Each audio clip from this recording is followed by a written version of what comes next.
Ya kan? Saya nanti tujuan menghasilkan DOC pedaging yang murah supaya peternak pembesaran sumringah. Karena pakannya udah nggak murah. Apa yang perlu ditekan yo HPP, nggak ada ceritanya pakan murah terus pakai olahan apalah yang katanya buat cepat, nggak ada. Bibit bobot itu adalah tujuan, modalnya juga tujuan untuk memangkas HPP yang besar. Ketika kita sudah pangkas modal di awal, yaitu bibitnya sudah saya pangkas lebih murah, selisih 100 atau 200 ribu dengan yang sudah ada, kan sudah murah. Pertumbuhannya lagi kita dorong lebih cepat dikit, itu juga akan menekan, FCR-nya juga akan tertekan.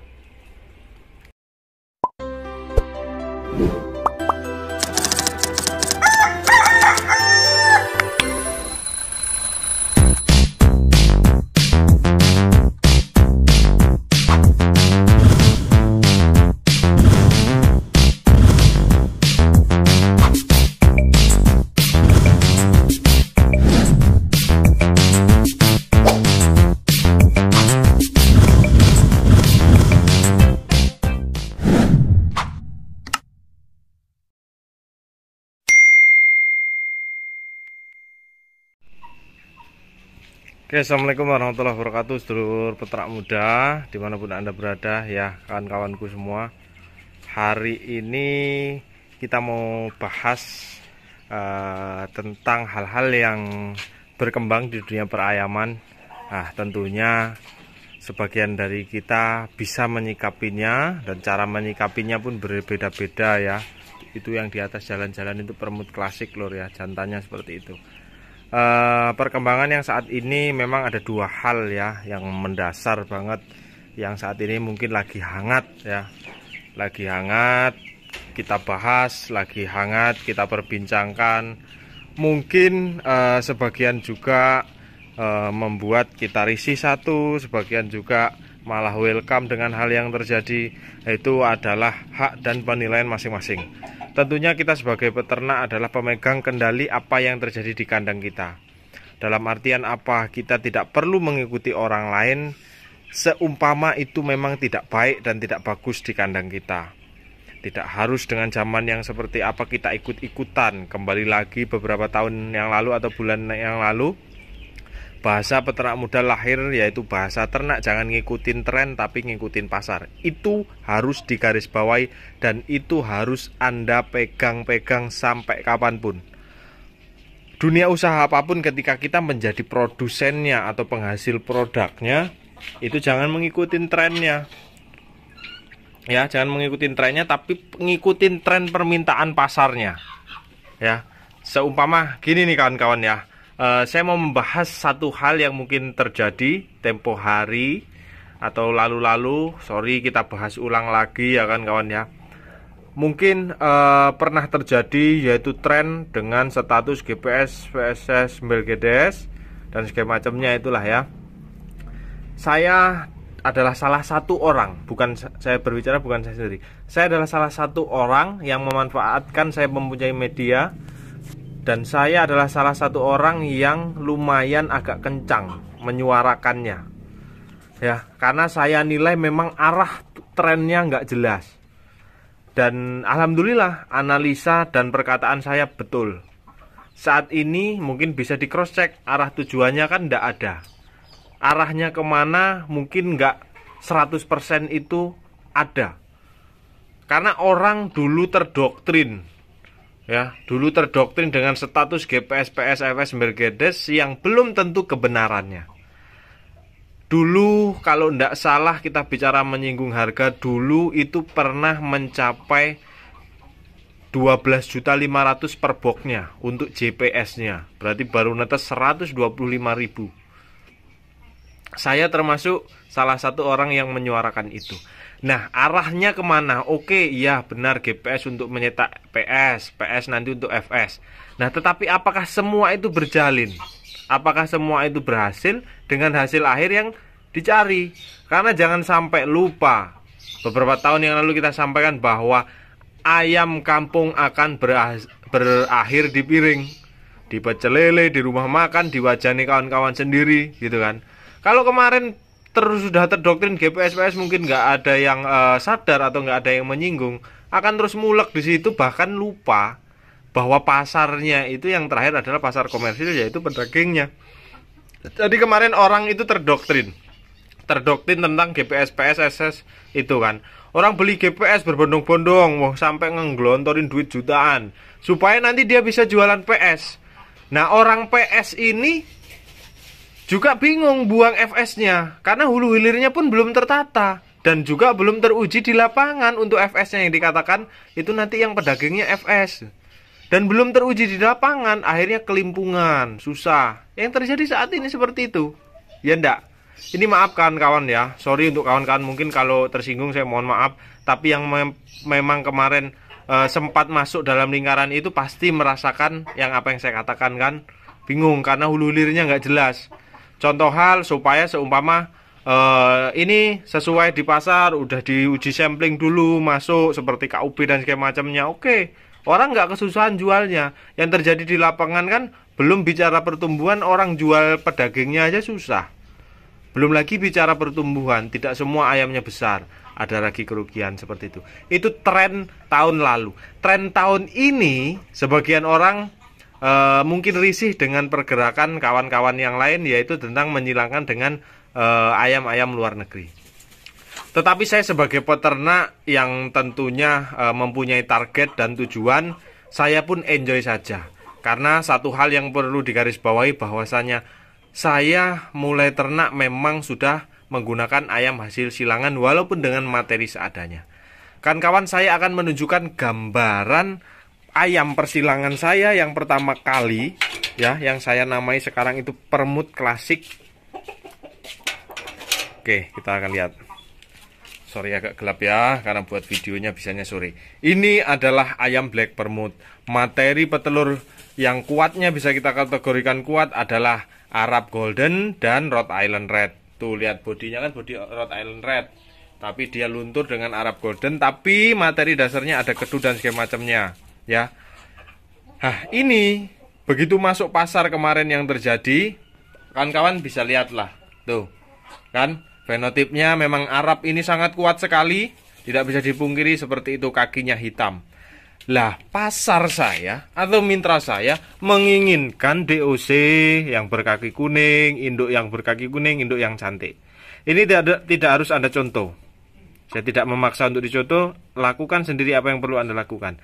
Akhirnya saya melakukan inovasi dengan mendatangkan ayam-ayam memang ini dari luar negeri, kawan-kawan. Red Rock dan Australorp dari luar negeri. Saya silangkan seperti itu. Apakah saya hanya mengikuti tren? Kalau mungkin bisa dikatakan tren, sangat tidak mungkin saya mengikuti tren. Saya mengikuti permintaan pasar.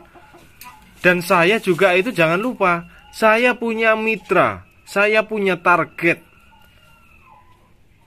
Kalaupun hal yang saya lakukan ini hanyalah untuk ikut-ikutan, bunuh diri saya namanya. Mungkin orang gila aja yang melakukan inovasi tanpa ada tujuannya, ya dah. Kenapa saya bicara seperti itu? Karena saya sudah melihat hasilnya, saya sudah merasakan hasilnya, dan sekarang sudah mulai berkembang di mitra semuanya. Ya, tujuannya untuk itu kawan-kawan. Jadi dalam artian begini kawan-kawan ya, saat ini yang perlu Anda lakukan sebagai peternak mandiri tentunya itu adalah mengukur sendirinya. Saya tidak akan mampu, tidak akan bisa mengukur keuntungan Anda. Jadi kalau kawan-kawan tanya, Mas, kalau saya pakai ayam ini untung enggak? Saya enggak paham. Yang harus Anda lakukan bukan tanya kepada orang lain, Anda hitung sendiri apa yang terjadi di kandang kawan-kawan semua. Kebutuhan pakan sehari berapa, dia dapat telur sehari berapa.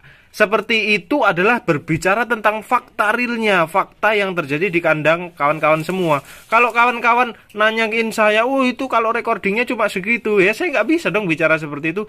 Yang paling tepat adalah menghitung sendiri yang terjadi di kandang Anda, kawan-kawan. Dan mungkin kawan-kawan, wah itu juga jualan materi. Saya tidak pernah menuntut kawan-kawan untuk membeli ayam-ayam materi. Dan juga sudah saya warningkan, lakukan inovasi apabila tujuan dan arahnya benar ada. Lakukan inovasi bila memungkinkan. Benar dan ada ini apa? Pasarnya sudah jelas, bukan Wah, aku pengen nyilangin ayam sama baretrek, tapi nanti jualnya bingung. Untuk apa hasilnya bingung? Itu namanya orang yang sangat salah. Dan yang kedua adalah lakukan inovasi bila memungkinkan. Memungkinkan dalam tanda kutip kalau ayamnya tidak support lagi. Kalau ayamnya perlu ada pergantian, perlu ada peningkatan. Dan keuangannya juga tidak memaksakan. Karena memang tidak dipungkiri harganya masih mahal. Tapi memang ayam ini didatangkan dulu kalau nggak salah 170.000 per butir impornya, belum yang mati dan semacamnya. Sekarang di angka 50-60-an lah mungkin telurnya, di angka seperti itu kawan-kawan. Dan tidak ada yang memaksa kawan-kawan untuk membeli. Saya sebagai penyilang seperti ini, saya pun sadar bahwa demand ayam materi itu kecil. Demand itu apa sih? Demand itu permintaan pasar, animonya pasar. Ya mungkin kalau lebar banget, mungkin tak ganti semua ini Black Permut. Ngapain saya jual ayam murah kan? Dalam artian seperti itu, saya jualan materi aja. Cuma kan demandnya kecil. Demand yang besar itu adalah hasil akhirnya, DOC pedagingnya. Makanya kenapa terbentuk mitra pada bangunin kandang besar-besar semua. Ada yang bermodal puluhan, ada yang ratusan. Karena kita tahu dan kita sadar bahwa tujuannya itu di hasil akhir piring atau pedagingnya. Itu yang harus saya sasar. Nah, gimana supaya mitra saya ini yakin dengan saya, mitra saya ini bisa untung. Saya bunuh diri lur. Mitra-mitraku tuh ada yang modalnya nggak macam-macam, ada yang modal puluhan, ada yang modal ratusan juta mungkin. Bayangkan kalau saya hadirkan ayam yang kaleng-kaleng, ya, terus nanti tak sajikan di konsumen DOC pedaging, ayamnya kuntingan nggak cepet besar. Bunuh diri nggak saya? Bunuh diri. Makanya inovasi harus ada targetnya. Target saya harus mempunyai induk hendenya 70-90% per hari. Pertumbuhannya 60 hari panen. Dibobot 891. Apa yang diminta kaki kuning, jalankan. Apa yang diminta di peternak, jalankan. Itu tujuan saya untuk inovasi. Ya. Jadi kawan-kawan, kalau beranggapan sekarang lagi tren ini musiman, monggo berbicara seperti itu. Ya, bisa dikatakan tren, ya, menyilangkan ayam dengan ayam luar negeri, oke, katakan tren. Tapi jangan lupa bahwa ada satu tren lagi, yaitu harga pakan yang terus naik tinggi, nggak ngerti turunnya kapan. Itu harus Anda pikirkan, itu harus kawan-kawan hitung, ya. Jadi berkaitan dengan itu kawan-kawan, yang harus kawan-kawan lakukan adalah tidak perlu mengikuti orang lain, tapi analisa dulu yang ada di kandang. Saya melihat memang pergerakan, oh orang sana beli baret, Anda ikut-ikutan beli baret, orang sana beli australop, Anda ikut-ikutan beli australop, ya. Tapi tujuannya apa? Oh nanti kalau sudah jadi apa? Tapi kalau tujuannya saya pengen swasembada induk sendiri, dan saya tidak ingin membeli terus-terusan kepada orang lain. Itu tujuan yang benar. Dalam artian begini, ketika Anda membeli ayam materi, ayam materinya Anda terus-terusan regenerasi, jantannya bisa Anda olah lagi dengan ayam apa yang sudah ada di kandang, Anda bisa buat induk sendiri. Samen kok aneh mas, materi dibocorkan, nanti orang lain bisa bikin induk sendiri. Saya akan tetap yakin bahwa rezeki tetap diatur sesuai porsinya masing-masing. Materi sama, sentuhan beda, usahanya sama, nasibnya beda. Itu sudah hukum alam, udah hukum paten itu, udah nggak bisa dirubah. Memang seperti itulah tujuannya. Kawan-kawan nanti kalau nggak dikasih tahu hasilnya seperti apa mas, hasil silangan seperti ini nanti seperti apa. Oke, akan kita berangkat ke kandang brooding kawan-kawan ya. Jadi kembali lagi tetap lagu kita sama ya. Ternak jangan ngikutin tren, ternak jangan ikut-ikutan orang, ternak harus ngikuti pasarmu, pasar kawan-kawan semua ya. Karena kalau nggak kejual hasilnya ya wes malah tambah sengsara ya dak. Beli mahal-mahal nggak kejual hasilnya. Oke, ini adalah sisa-sisaan Black Permut yang saya dorong ke mitra. Kenapa saya menyisakan minimal 5 atau 10-15 ekor supaya menjadi bahan pembanding saya di kandang mitra. Umurnya sama nih ya, saya kontak, coba videokan Black Permutmu atau saya sidak kandangnya segini, saya timbang segini, saya bandingkan dengan yang di rumah, tidak jauh beda. Atau malah saya kalah pertumbuhannya, berarti mitra saya jos. Tetapi ketika mitra saya pertumbuhannya jelek, harus ada koreksi untuk mitra saya. Makanya saya selalu menyisakan. Ini yang baru netes juga saya sisakan. Nah, ini kawan-kawan, ini usia 2 minggu. Seperti ini. Mintanya orang-orang ini berbulu cantik dan berkaki kuning. Ya ini saya hadirkan sekarang. Berbulu cantik, jali. Ya toh? Ini yang agak gede. Yang ada yang 3 minggu, ada yang sebulan. Nah, yang masih kecil-kecil ini 3 minggu. Yang tonglor ini sebulan. Sebulan ini orang ya? Orang minggu. Oh ini yang jantan, ini di 3 minggu. Ya belum ada lah sebulan. Cilik men sebulan rek. Nah seperti ini warnanya. Dek disuteng dek, ngalih dek. Nah, kakinya gede 100% kuning sebagian. Yang lebih besar lagi yang di depan tadi. Ya seperti ini. Ini black permut sisaan generasi pertama. Nah ini jali semua. Tangi. Jali semua. Dan terus-terusan kita kejar target. Karena harus ada yang saya penuhi di kandang mitra. Sekali masuk memang langsung mesin tetes penuh semua kawan-kawan. Mesin tetes penuh semua. Ini penuh semua. Saya kayaknya buat satu lagi. Kita dikejar target, kita dikejar tujuan. Tujuan saya adalah menghasilkan DOC pedaging yang pertumbuhannya baik, yang bagus. Ini bukan kok sebuah ancaman gerakan saya, justru malah saya tularkan, saya buka apa rencana saya ke depan. Saya bukan mafia kok. Kalau mungkin saya mafia, diem aja cari modal, begitu itu tampil banting harga jebret. Saya kan udah ngesen jauh-jauh hari. Ya kan? Saya nanti tujuan menghasilkan DOC pedaging yang murah supaya peternak pembesaran sumringah. Karena pakannya udah nggak murah. Apa yang perlu ditekan yo HPP, nggak ada ceritanya pakan murah terus pakai olahan apalah yang katanya buat cepet, nggak ada.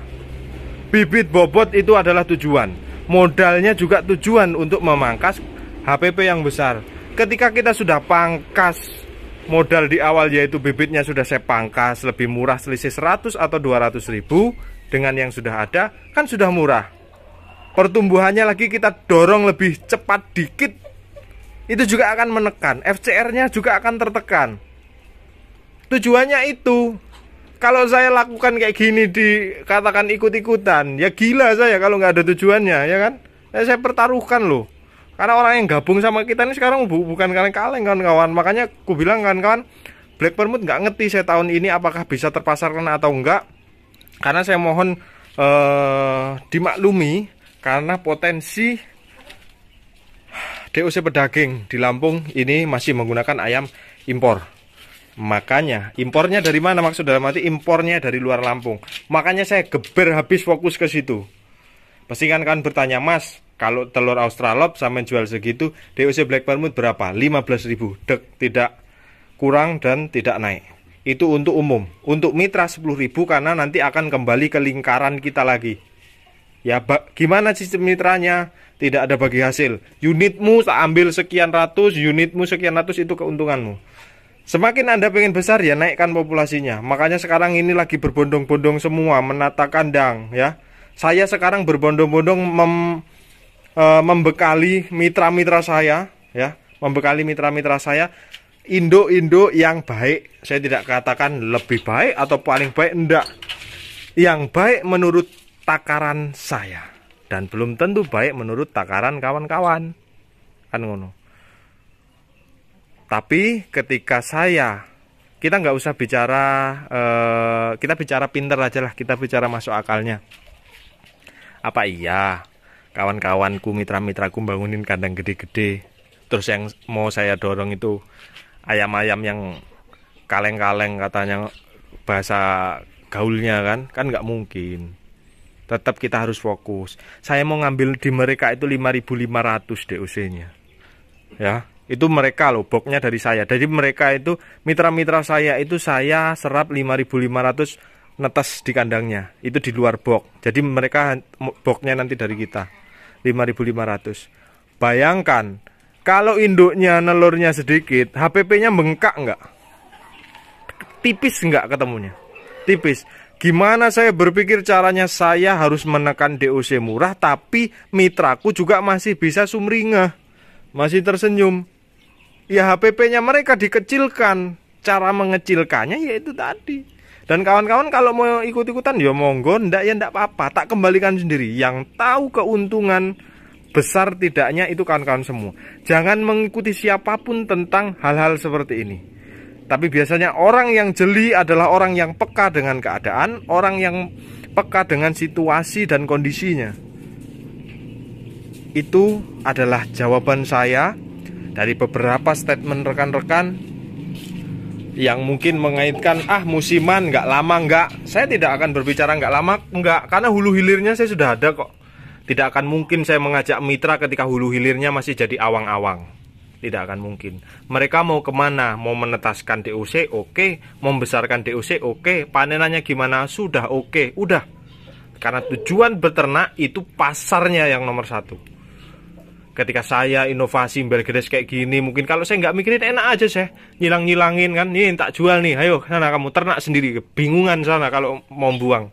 Kalau saya mau enak kayak gitu, ngapain pusing saya ngurusin orang segala macam, banyak ngubung-ngubungin bentuk birokrasi, ngapain pusing kalau saya mau seperti itu. Tapi kan namanya beternak ini harus mempunyai hasil, karena gagalnya mitra itu gagalnya saya juga. Satu, nama, kedua, sedih kalau target kita tidak capai harapan. Itu pasti sedih.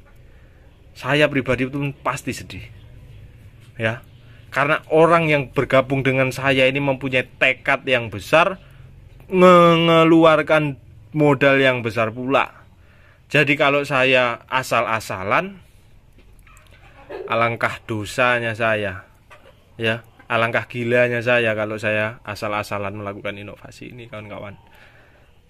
Jadi itu pada dasarnya yang perlu kawan-kawan garis bawahi. Ini tidak, saya nilai ini tidak sama dengan tren yang terjadi kemarin. Karena ini tujuannya jelas. Orang membeli materi adalah untuk swasembada induk sendiri, satu. Orang membeli materi adalah untuk meningkatkan satu hal, entah produksi, entah performa pertumbuhan, satu. Tetapi tetap yang harus Anda pegang adalah konsep breeding mencetak DOC pedaging.